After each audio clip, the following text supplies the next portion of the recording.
Bonjour tout le monde, bienvenue dans un autre épisode de Fidèle au poste. On est contente d'être avec vous. Aujourd'hui, on est vraiment juste moi et Marie-Lou. Donc, oui. Moi étant Maria, puis Marie-Lou étant... Marie-Lou. Ouais. Aujourd'hui, on va plus vous parler de notre sujet principal, là, dans le fond, la violence conjugale, puis les mythes et réalités qui sont associés souvent à cette problématique-là. Mm-hmm. C'est des discours qu'on entend souvent ou que vous avez sûrement déjà dû entendre. Mm-hmm. Puis on va un petit peu démystifier ça, là, le vrai du faux, puis les subtilités aussi du discours. Là. Fait que c'est ça. C'est ce qui va conclure un petit peu notre podcast d'aujourd'hui. Là. Donc, pour le premier mythe, c'est que la violence conjugale est un problème qui touche uniquement certains groupes et certaines couches de la société. Ça, de base, c'est un mythe, hein, un peu comme tu viens de le dire. La violence conjugale, là, ça se retrouve vraiment dans tous les milieux. Puis, tu sais, il n'y a pas de clientèle là, typique. T'sais, on sait que ça touche majoritairement les femmes, là, selon les statistiques et les faits. Mais il n'y a pas de profil typique. Puis, tu sais, nous, on le voit aussi à la maison, là, comme quoi il n'y a jamais de tu sais, il y a une tranche d'âge qui est majoritaire, mais tu sais... Il n'y a pas de classe sociale, il n'y a pas d'emploi. T'sais, le fait d'être sur l'aide sociale, c'est pas un facteur de risque, mettons, à vivre de la violence. Ça. Mm-hmm. Tu peux avoir une job à temps plein, des enfants qui vont à l'école que ça paraît pas en tout que tu es victime de violence, mais de l'être quand même.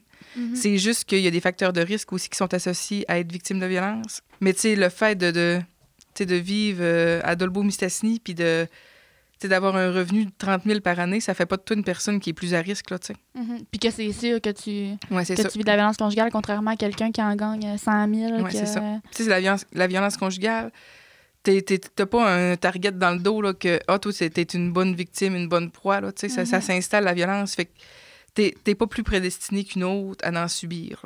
Mm-hmm. Fait que c'est ça, un petit peu, qui vient de faire le mythe. Parce que c'est ça, souvent, on dit, tu sais, c'est sûr, elle travaille pas, là, c'est... Ou, tu sais, à la mère monoparentale, c'est sûr que son chum, ça allait être un tout croche. Un autre mythe qu'on entend souvent, là, c'est vraiment la violence conjugale, c'est un problème d'ordre privé, donc personnel. Qu'est-ce que tu en penses? C'est sûr que ça a longtemps été ça. Tu sais, de ce qui se passe dans la famille reste dans la famille. Là, on lave notre linge sale en famille. C'est ça. Mais tu sais, c'est un problème de société parce que ça reste de la violence. Tu sais, c'est pas parce que ça se passe au sein de ton couple dans une situation qui est plus intime que ça reste que le problème est d'ordre privé. Mm-hmm. Ça fait juste de toi que tu vas plus hésiter à en parler, par exemple. T'sais, c'est sûr que si tu es avec ton conjoint, ça fait 3 ans, puis que hier soir, il t'a agressé sexuellement, là, ça reste que tes autres relations sexuelles, tes EU, t'étais consentante, ça va juste te mettre un frein à la dénonciation. Parce que c'est ton chum. Parce que c'est ton chum, puis tu sais, c'est moi sûrement, ça doit être mes perceptions. Mm-hmm. Puis tu sais, personne ne va me croire, c'est mon chum. C'est comme si, en y accordant le droit de faire partie de ta vie puis d'y accorder ton intimité, ça il laissait le droit de t'agresser. T'sais. Puis c'est ça, en pensant à ça, ça fait juste dire que garde ça pour toi, tu seras pas cru, tu sais. Oui, c'est ça. Ce qui est pas vrai, là, parce que... C'est pour ça aussi là, qu'il y a eu l'émergence, justement, des organismes comme La Maison, là. C'est justement pour le sortir là, du milieu familial, là, puis pour le voir vraiment avec une vision plus grande, comme quoi c'est un problème sociétal. Oui. Je pense que ça fait un lien aussi avec le fait que maintenant, il y a beaucoup d'accusations qui peuvent être faites par rapport à certains actes commis en contexte de violence conjugale. Oui, puis tu sais, exemple, là, tu te fais agresser par ton conjoint, c'est la parole de l'un contre celle de l'autre, c'est sûr. Il n'y a pas de témoins souvent dans votre chambre à coucher. Là. Ça se peut que oui, mais ça ne nous regarde pas. Mais ça reste que c'est la parole d'un contre celle de l'autre. Il n'y a pas quelqu'un qui vaut plus que l'autre en avant d'une procureure, en avant d'un juge, en avant d'un enquêteur. Là. Fait que c'est ta crédibilité contre celle de l'autre.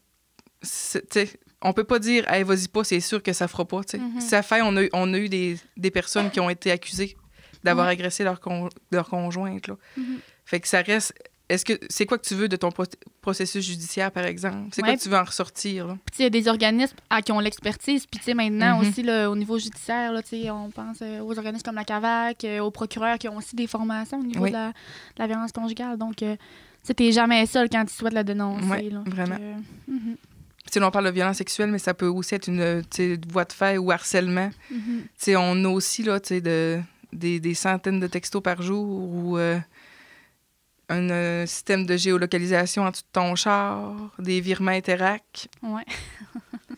de rappelle-moi, tu m'as bloqué sur Facebook. On a ouais. C'est très avant-gardiste. Ils utilisent vraiment tous les moyens technologiques. Puis ça reste une violence aussi, la violence technologique. Mhm. C'est un moyen de la faire, là, de la violence, mais ça reste du harcèlement, là, puis on peut dénoncer. Puis ça. pour la maintenir aussi, là, souvent, la technologie, c'est ce que ça...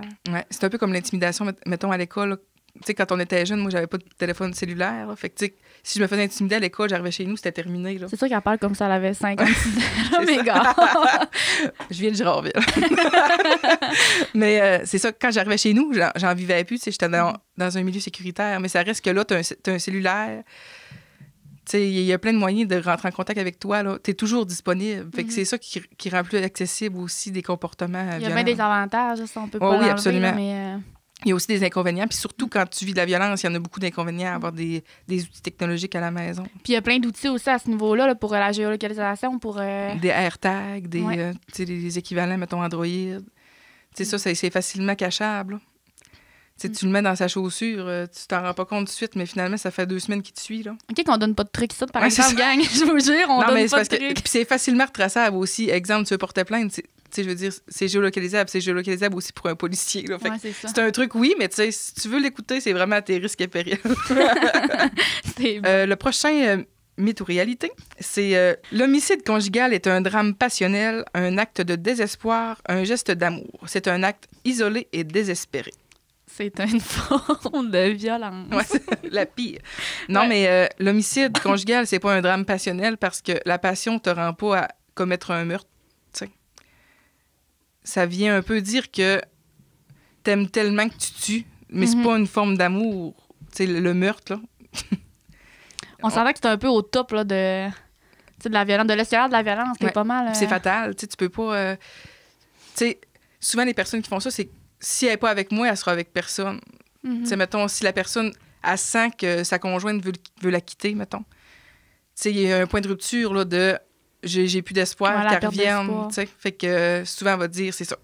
Si elle n'est pas avec moi, elle sera avec personne. Puis c'est dans ce temps-là que les personnes tuent ou essayent, du moins. Fait que ça fait que c'est ça qui dit que c'est un crime passionnel, entre guillemets, mais on ne tue pas par passion. Tu sais, on tue par contrôle ou on tue par désir de pouvoir. Il n'y a rien de passionnel dans le fait... Préférablement, on ne tue pas. Là, non, c'est ça. En général, mettons. Ouais. Mais c'est ça, c'est pas un geste de passion. Là. Un geste de passion, ça pourrait être d'acheter des fleurs à ta blonde ou à ton chum, mais pas de la tuer parce que tu l'aimes trop. Il y a une différence entre te dire « je t'aime » ou ouais. te tuer. C'est ça. Vraiment. Vraiment. Quand même une grosse nuance, en fait, Marianne. Je pense qu'on a fait le tour. Vraiment. Un autre... D'autres propos qu'on entend là, régulièrement, c'est les femmes sont aussi violentes que les hommes dans le couple. Puis là, on dit pas que ça n'arrive pas, vraiment. Non. Mais ça reste que le potentiel de dangerosité d'une femme à un homme est différent. On généralise. Là, je veux vraiment pas dire que c'est toujours ça. On parle selon les faits puis les statistiques. Souvent, les femmes, c'est la violence psychologique qui utilise du contrôle parce qu'ils n'ont pas le pouvoir physique sur l'autre personne. Une femme est moins forte qu'un homme, ça, on le sait. Je veux dire, c'est comme ça dans la vie pour la plupart, encore. Fait que, si elle commence à vouloir battre son chum, physiquement, elle va sûrement perdre, là, Fait que c'est des moyens plus subtils, mais pas moins graves, là, d'utiliser la violence. Fait que c'est le potentiel de dangerosité qui fait que, une femme va être moins, entre parenthèses, dangereuse que son équivalent masculin. Ça, les hommes, ça va souvent être des moyens qui sont plus, je vais pas dire fatales, mais plus... Pas plus grave non plus, mais plus physique, plus... Les femmes vont avoir peur des conséquences. S'ils menacent de voie de fait, exemple, là, si tu reviens pas, je vais te crisser une volée, exemple. La femme va avoir peur pour vrai à sa vie. Fait que c'est le potentiel de dangerosité. Ça veut pas dire qu'il va l'utiliser, mais juste la menace de l'utiliser, c'est suffisant pour faire peur puis justement restreindre la personne dans sa liberté. Là. Installer le climat de tension qui fait que... Tu veux pas dépasser une certaine règle qui est non dite, mais qui est quand même... Fait que, oui, les femmes aussi peuvent être violentes que dans un couple. Là. C'est pas ça qu'on veut dire, que c'est toujours les femmes qui sont victimes. Mais c'est juste qu'ils utilisent des moyens différents pour le faire. Puis les données parlent quand même là, que 80% des femmes là, victimes qu'ils sont de la part d'un homme. Exactement. Là. Sur les 94% de femmes qui sont victimes de violences, ils sont par un homme à 80%. Ensuite, un autre mythe et réalité. La violence est une perte de contrôle, la conséquence d'une trop grande colère. ce qui est totalement faux. Il n'y a pas de cause à la violence. C'est vraiment une prise de contrôle de la part de l'autre personne sur l'autre personne. On a toujours le choix de notre réaction. Il faut vraiment se ramener ça. Là. La personne, à la place d'utiliser la violence, pourrait aussi décider de quitter ou de prendre un pas de recul. C'est toujours son choix. Là. Tu décides de menacer la personne ou tu décides de quitter ou de dire, regarde, je reviens dans 10 minutes, là, je suis trop fâchée. Mais cette personne-là décide de ne pas prendre ce temps-là et d'utiliser la violence. Fait que non, ce n'est pas une perte de contrôle. C'est vraiment une prise de contrôle sur l'autre dans le but d'avoir le pouvoir dans la relation. Un autre mythe qui est quand même véhiculé là, dans la société, là, encore aujourd'hui, c'est que les femmes provoquent souvent les agressions de leurs conjoints. Les responsabilités devraient être partagées 50-50. Qu'est-ce que t'en penses? C'est comme si... on vient un petit peu d'en parler. Là, c'est comme si... t'avais juste à pas dire ça. C'est normal qu'il ait pété sa couche. Ça reste qu'on a le choix de notre discours, peu importe si on est dans une conversation normale ou en réaction. Là. Exemple, il n'y a rien que tu vas me dire, Marianne, qui va me donner le goût de te frapper. Non, mais c'est vrai. Je veux dire, on a toujours le choix.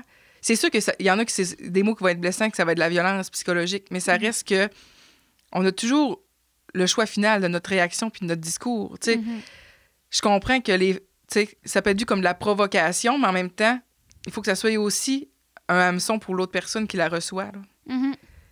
Je sais pas si je suis vraiment claire dans ce que je dis. Mais je comprends. Si c'est vu comme la provocation, nomme-le, puis... Ouais, ou, ça me fait de la peine ce que tu me dis, ou, dis pas ça me fâche, c'est pas vrai. Mais, ça reste que... Comment je pourrais dire ça? Il y a vraiment d'autres choix à prendre que de la violence. Oui, puis si c'est une dynamique de couple qui est malsain, ça se peut aussi. Mais ça sera pas de la violence. Ça va juste être un couple qui est malsain. On va le voir tantôt, la différence entre la chicane puis la violence, puis ça va être un petit peu plus clair. Mais ça reste que quand on parle d'une situation de violence conjugale, il n'y a rien qui la provoque. C'est vraiment un choix personnel, comme on disait tantôt. Il n'y a pas de cause, puis il n'y a absolument rien qui justifie l'utilisation de la violence par la part d'une personne. Un autre mythe et réalité là, qu'on a, c'est que l'usage d'alcool ou de drogue, les difficultés financières et le stress sont les principales causes de la violence conjugale. Donc, si vous nous avez écoutés dans les 10 dernières minutes, vous comprendrez que c'est pas vrai.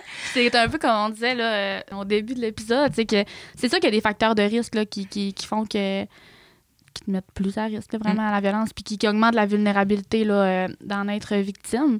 Mais que, c'est ça, il y a absolument... Là, La personne a quand même fait le choix de consommer. T'as le choix d'affronter la conversation à jeun ou de prendre quelque chose avant pour la diminuer, là, diminuer ton inhibition. Je voulais comme pas dire ça, mais tu fais le choix de consommer, tu pourras le faire à jeun, puis ça fait pas de toi une personne violente, l'alcool. Il y a du monde qui pleure, ça brosse. Je veux dire, ça reste que ça accentue un sentiment que tu as déjà à la base. Oui, puis c'est un peu comme, on tombe dans la justification qu'on va aussi là, aborder tantôt là, dans le cycle de la violence, là, mais que la seule cause à la violence, c'est vraiment de prendre le contrôle sur l'autre personne, puis d'installer un climat de tension, puis de te mettre en position de supériorité aussi. Là, ton intention demeure de faire peur. Là, Puis si on revient à, mettons, juste l'usage d'alcool être une cause de violence, ça ferait que toutes les personnes, sexe confondu, qui boivent de l'alcool seraient violents. C'est illogique parce que ça serait pas ces tablettes dans l'épicerie. Là. Non, c'est ça. Ça serait prohibé encore aujourd'hui, là, probablement. Là. C'est ça. Fait que il faut que ça soit un message intégré par tout le monde si on veut que ça soit vrai. Là. Moi, si je bois, je suis pas violente. Mais un homme qui utilise la violence contre sa femme est violent quand il boit. Mais ça reste que c'est pas l'alcool le problème parce que moi, j'en prends puis c'est correct. Puis la violence reste le problème quand même. Je veux dire... Elle est là, pareil. Oui, exact. C'est pas le fait de boire qui est un problème, mais peut-être, là, ça dépend aussi des personnes.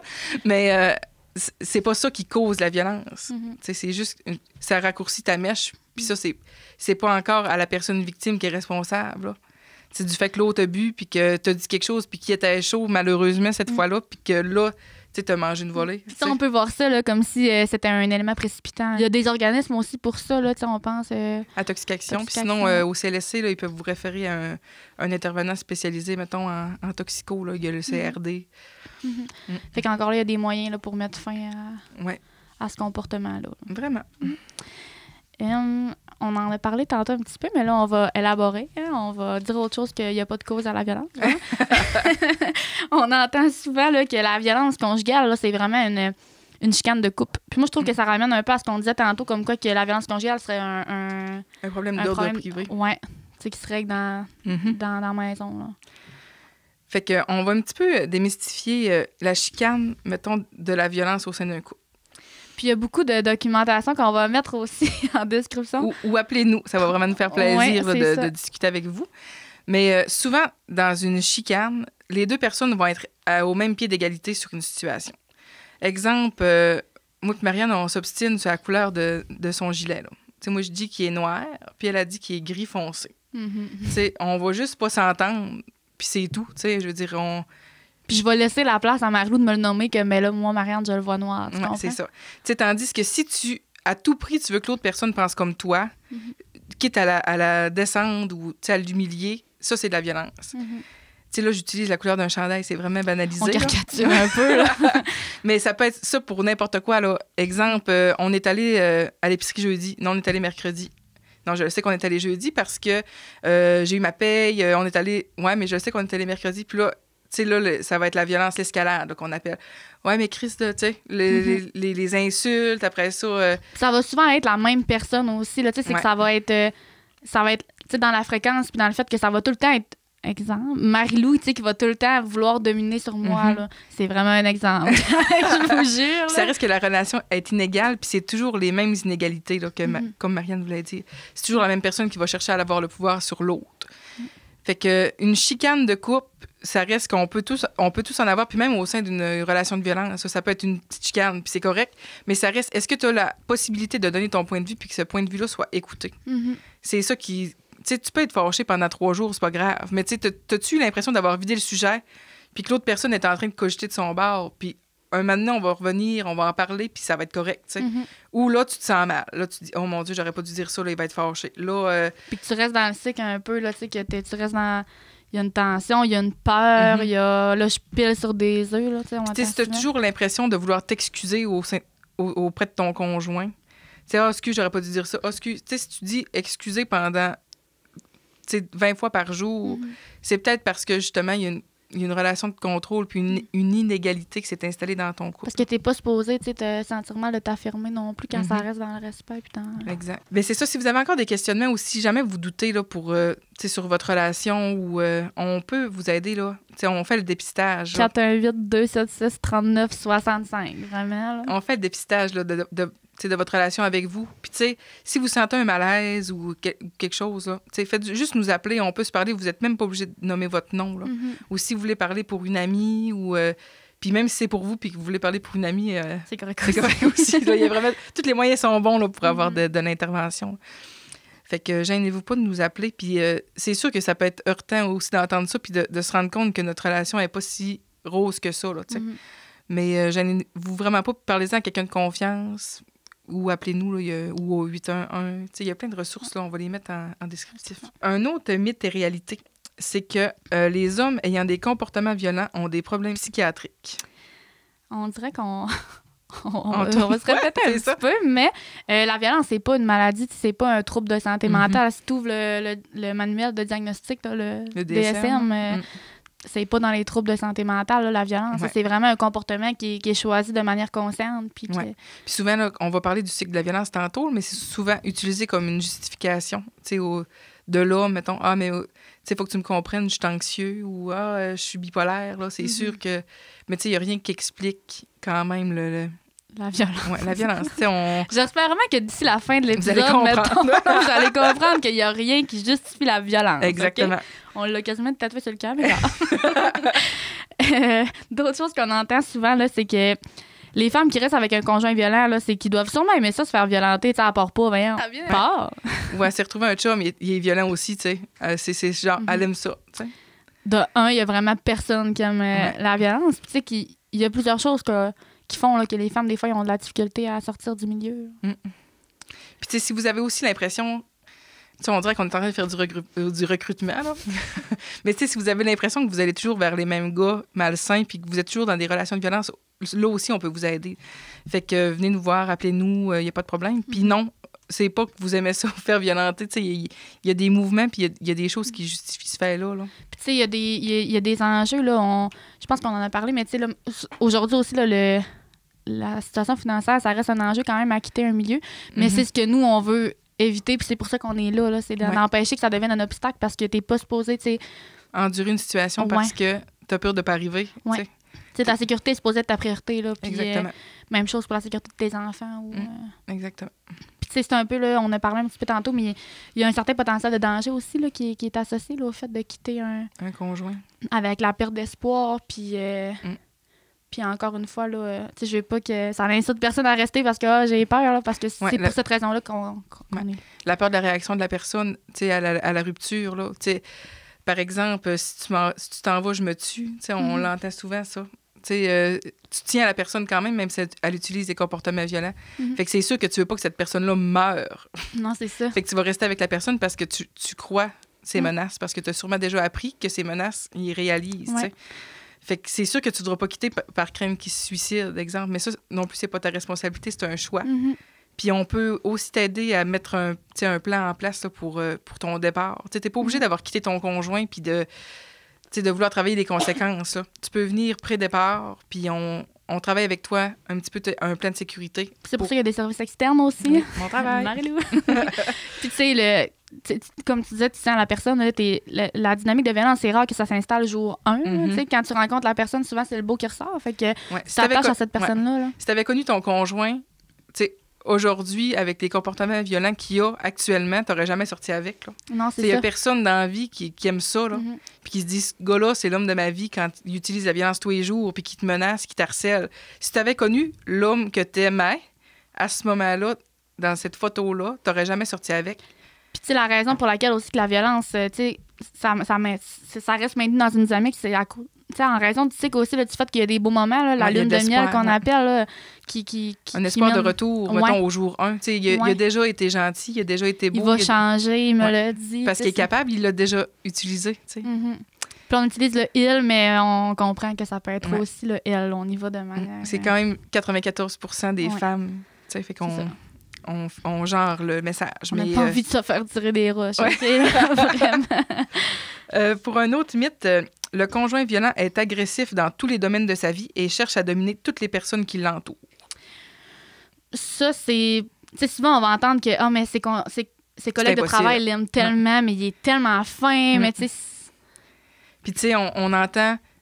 mais exemple, une femme dénonce qu'elle est victime de violence. Les autres vont dire, c'est impossible, tu sais, il est tellement fin.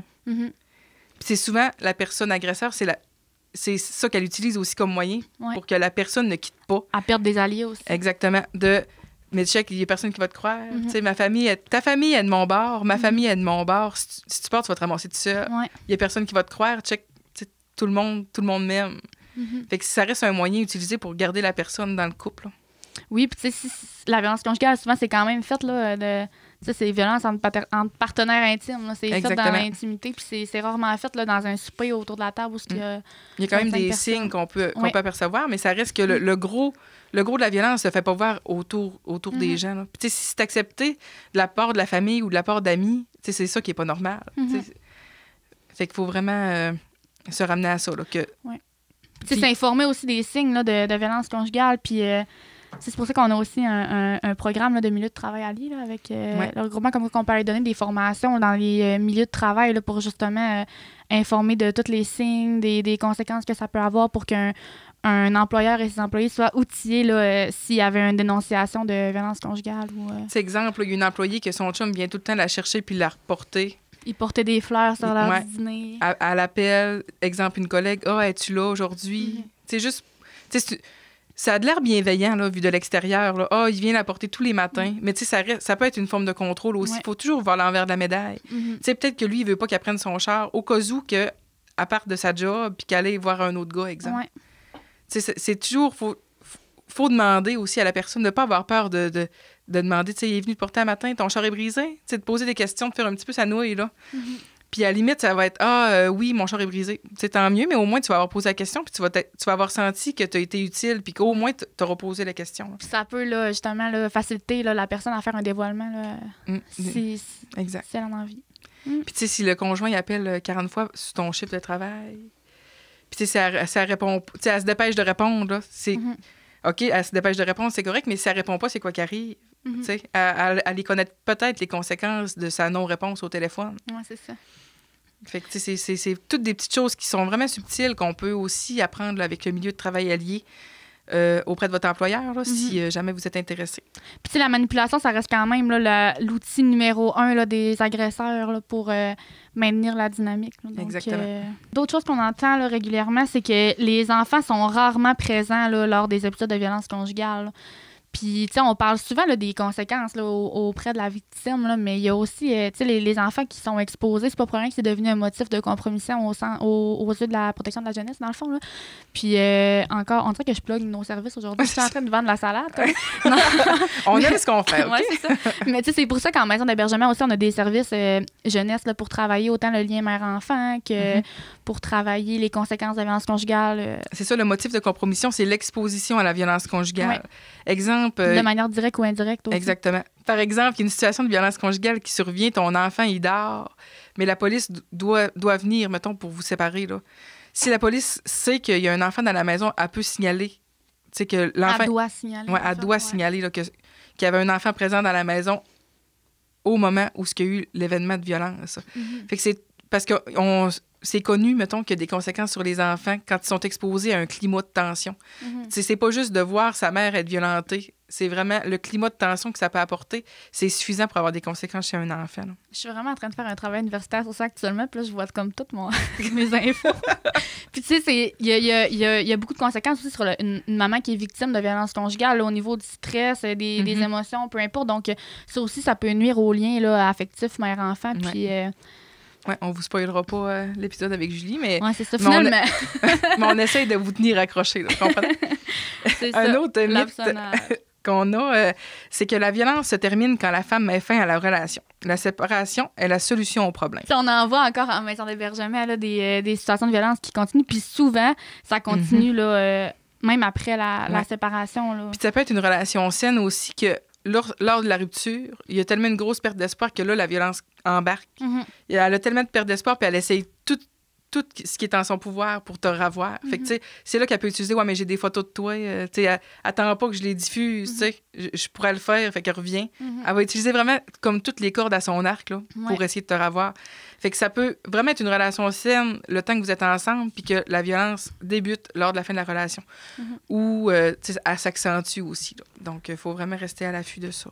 Tu sais, c'est pas terminé la seconde que tu pars du domicile. Il faut que tu restes quand même avec cette petite puce à l'oreille. Oui, puis tu sais, souvent, tu veux quitter une relation de violence conjugale, mais c'est là qu'il va se passer des choses de vraiment dramatiques. C'est lors de la perte de l'espoir, on en a parlé tantôt. Tu sais, si la personne, tu te maintiens dans sa dynamique de violence, elle est confortable, mais là, tu décides de partir, elle voit plus de solution. Là. Fait que c'est là qu'il peut arriver quelque chose de vraiment dramatique. Oui.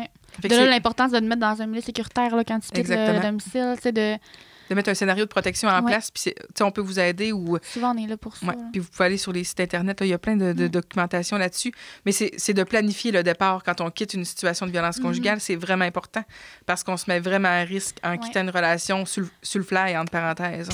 On entend souvent là, que surtout quand il y a des enfants dans l'équation, là, ça, c'est comme un facteur de risque, mais c'est pour cette raison-là que moi, je trouve que c'est vraiment un bel acquis aujourd'hui, là, le motif de compromission, de pouvoir le dénoncer puis qu'on mette tous les acteurs en place, justement, pour assurer la sécurité de ces personnes-là. Ouais, c'est ça. Donc, on aurait terminé avec les mythes et réalités. On serait rendu à vous expliquer un petit peu le cycle de la violence. On l'a fait aussi au travers de toutes les mythes et réalités. On en parle depuis le début, mettons, du cycle. Là, mais mettons, on va vous donner les vrais termes. C'est plus ça qu'on va vous faire. Donc, on va le vulgariser surtout aussi. Le cycle de la violence, il y a 4 phases, dans le fond. Il y en a pas une qui arrive avant l'autre, exemple. Il n'y a pas de 1, 2, 3, 4. C'est vraiment un cycle sans fin, là. Ça arrive toujours ça arrive toujours dans le même ordre, mais il n'y a pas de 1 ni de 4. Tu sais, c'est vraiment, ça commence où ça commence, puis ça fait juste continuer. Mais là, on l'a mis dans cet ordre-là parce qu'il était comme ça, puis c'est tout. Il n'y a pas vraiment de choix là, logique. Donc, on va commencer avec la tension. Veux-tu nous en parler, Marianne? Oui, c'est un peu comme je parlais tantôt. Un climat de tension, ça s'installe par là où la partenaire, là, des fois, c'est juste par... Tu sais, quand tu dis que tu as l'impression de piler sur des œufs, là, il faut que je fasse attention. On dirait que mon conjoint est à pic ces temps-ci. Il m'ignore, il boude. Ça installe comme un peu un climat de j'ai peur de m'affirmer, puis là, j'ai peur de dire de quoi qu'il va le faire. exploser. De l'hypervigilance, là, de hey, je vais faire attention à ce que je dis, je le sens tendu. C'est là que t'as peur. C'est ça. J'attiserais pas le feu, c'est ça qu'on dit? Ouais, je ferais pas exprès, là. C'est ça qu'on se dit. Fait qu'on marche sur des œufs, on fait vraiment attention.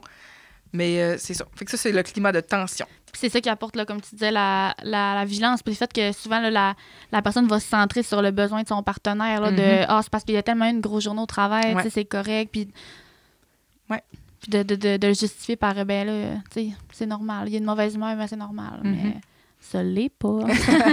Ensuite arrive l'agression, dans le fond. L'agression, on le dit au sens large, mais ça peut... c'est là qu'utilise la violence, dans le fond. Puis ça peut être la violence dans toutes ses formes et subtilités. Dans le fond, il pourrait juste pas te parler pendant 3 jours. Ça fait que tu te sens blessé, tu as un malaise très important. Là. Il peut tirer un objet dans le mur parce que tu as dit quelque chose de travers aussi. Il ne te l'a pas tiré à toi, mais ça reste que tu restes saisi quand même de son geste. Là. Puis tu as des conséquences quand même de te dire « c'est quoi que j'ai fait » ou la prochaine fois, ça serait peut-être à moi qui va garrocher à la tâche. C'est dans cette phase-là aussi qu'on parle de l'escalade, là, que là, c'est ça. Puis, tu sais, là, il a frappé sa table, mais ce n'est une forme de violence physique qui est indirecte. Là, mais la prochaine fois, c'est comme tu dis, ça va être sur moi qui va frapper. Là. Puis c'est là que ça l'apporte que la victime va se protéger, puis va... Puis c'est là qu'en fait, on est là à toutes les phases de la violence. Ensuite, quand on parle de la phase de justification, tu veux... Mettons, il y a une grande différence entre l'explication et la justification. Là. Tu veux nous expliquer ça, Marie-Lou? La justification, c'est ce que le conjoint va utiliser pour justifier l'acte qu'il vient de produire, exemple. Comme si on reprend l'exemple de tirer une tasse dans le mur. Je l'ai tiré parce que tu as dit quelque chose. Ça ne sera jamais centré sur lui. Sa justification, ça va toujours être extérieur à lui. Par exemple, j'ai eu une grosse journée à job, puis en plus, en arrivant, tu n'avais pas fait la vaisselle. C'est comme de trouver des excuses pour se mettre dans la position de la victime, alors que c'est pas le cas. Là. Puis, tu sais, tantôt, on parlait de s'excuser là, à outrance, là, de toujours s'excuser. C'est là, à la justification, que tu vas sentir le besoin de t'excuser, même si c'est pas toi qui as utilisé le comportement violent. Ah, c'est vrai, j'aurais dû faire attention, je m'excuse. Ah, mais je m'excuse, tu sais. Puis c'est là que ça apporte la culpabilité, souvent que les victimes vont nous nommer. Tu sais, en maison d'hébergement, on l'entend souvent, ça, là, mais tu sais... Mais je le savais qu'il y avait une grosse journée, puis j'ai quand même dit Tu veux-tu m'aider à débarrasser la table? Puis, tu sais, c'est vrai que, tu sais, j'y pose tout le temps des questions quand il y a. Tu sais, mais c'est jamais de ta faute. Puis ça, c'est encore une fois qu'elle se descende de ses besoins à elle. Puis qu'elle. Oui, exact. Qu'elle se sente sur lui parce qu'elle a justement peur des prochaines agressions. Là. Puis, tu sais, la justification, ça revient souvent de c'est jamais de sa faute. Là, Puis, tu sais, c'est là aussi que ça arrive de. Tu sais, oui, j'ai un problème, mais. Mon père était de même. Tu sais, c'est vraiment extérieur à lui, puis ça peut être gros, là. Tu sais, il peut faire des dévoilements pour justement te garder à me sonner à lui, là, de « Ah, il me fait une confidence, ah, il tient à moi. » Tu sais, c'est toujours dans l'optique de garder le contrôle, là. Mais il n'y a pas de cause à la violence. Non, il n'y a pas... Tu sais, ça reste de la violence puis des tactiques pour te garder sous son emprise, là. Fait qu'il n'y a pas de cause à la violence, puis il n'y a rien que te dit de travers, dans le fond. C'est juste lui qui a réagi puis qui a utilisé la violence en réaction, tu sais. La dernière phase, là, on l'appelle souvent la lune de miel, là, mais dans le fond, c'est la réconciliation. Là, c'est là que tu te dis « Ah, mais c'est beau, il a vraiment changé. » Ouais. Ou il m'a vraiment dit qu'elle allait aller consulter. Là, puis cette fois-là, je le crois parce qu'il y avait de l'air sincère. Fait que c'est tout ce qui donne de l'espoir à la victime. Un espoir de changement, un espoir de réconciliation, là, comme on peut le nommer. Là. Fait que c'est ça aussi qui rattache à la personne qu'on a connue avant. T'sais, au début de la relation, souvent, c'était la même personne qu'on a en lune de miel. Fait que c'est ce qui nous rattache et qui nous tient vraiment ancrés dans la relation. Là. Puis c'est la phase qui maintient la dynamique. Là, puis, Fait que c'est là que les cadeaux peuvent arriver. C'est là qu'il va te dire « Ah, laisse faire, va prendre un beau bain, je m'occupe du souper. » C'est là... fait ton souper préféré. Oui, c'est ça. Puis tu sais, à ce moment-là, ça reste que c'est des moments agréables. Là. Fait qu'on on se rattache à ça, puis on se dit... Tu sais, c'est pour ça que je l'aime. Là. Fait que tu sais, on va passer... par-dessus tout ce qui est arrivé, mais regarde, c'est pour ces moments-là que je vis. Mais tu sais, ça reste un cycle, ça va se continuer, puis tu sais, le reste s'en vient, là. Puis des fois, les phases de lune de miel, justement, deviennent, tu sais, ils raccourcissent avec le temps aussi, puis... Puis ils viennent à être inexistantes, là. Au fur et à mesure que la relation continue, là, des fois, il n'y en a même plus de lune de miel, là. C'est juste un climat de tension. Continuel. Ouais. Fait que... tant mieux si la personne change puis elle va consulter pour vrai puis qu'elle fait du travail sur soi, mais ça reste que on reste victime aussi de ces actions-là. Mhm.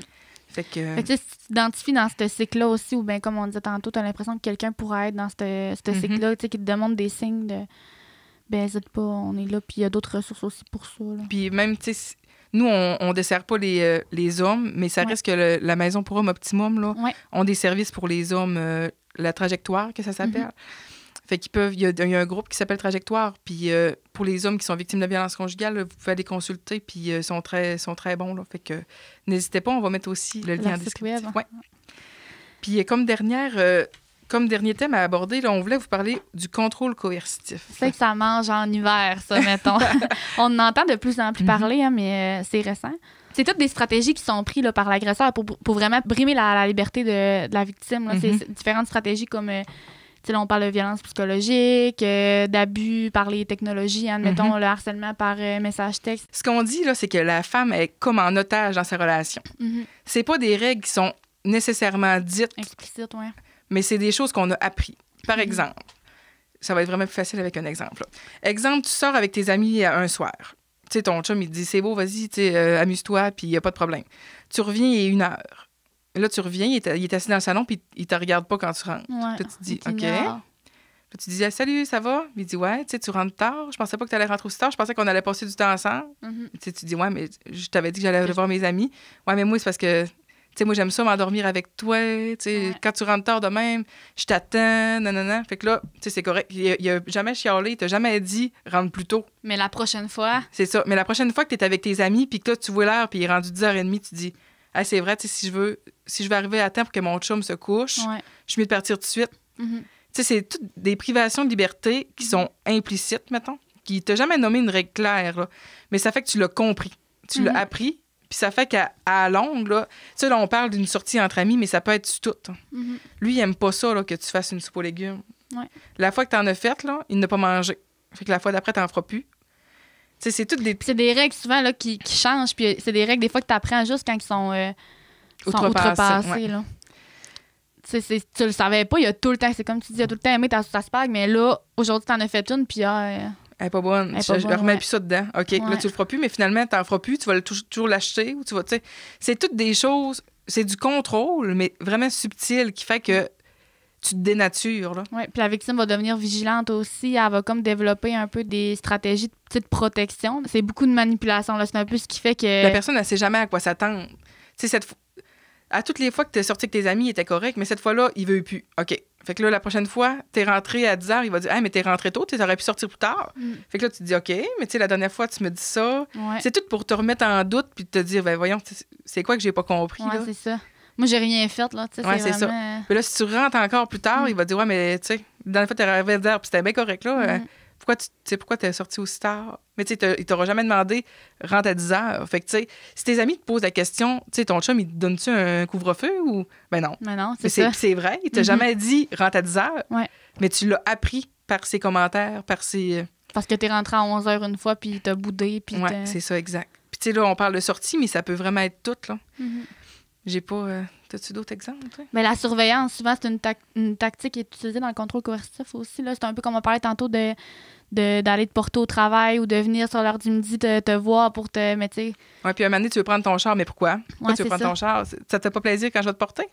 Ben là, oui. Ça te remet en doute, là. Oui, puis tu sais, c'était-tu bienveillant qu'ils viennent me conduire au travail? Mais là, oui, c'était bienveillant, mais là, si je dis non, il est fâché. C'est subtil. Oui, vraiment.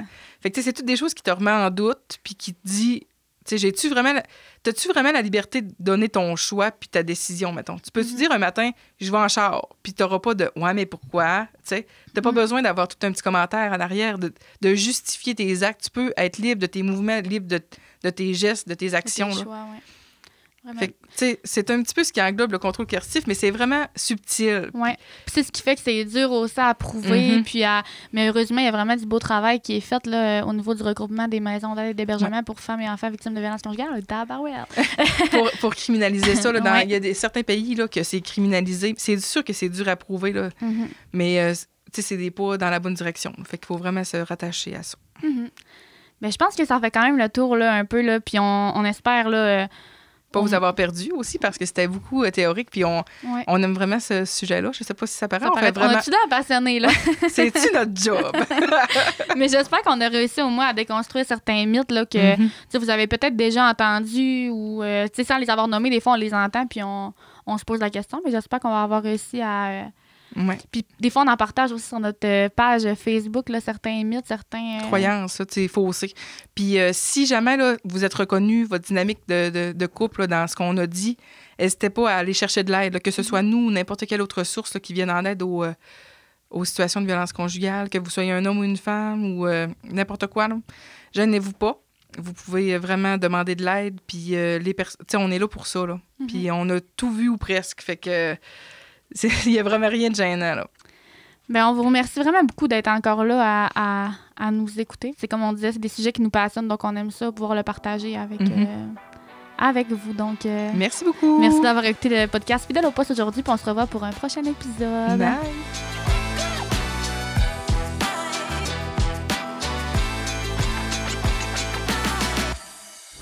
Ce balado est produit en collaboration avec la Télé du Haut-du-Lac.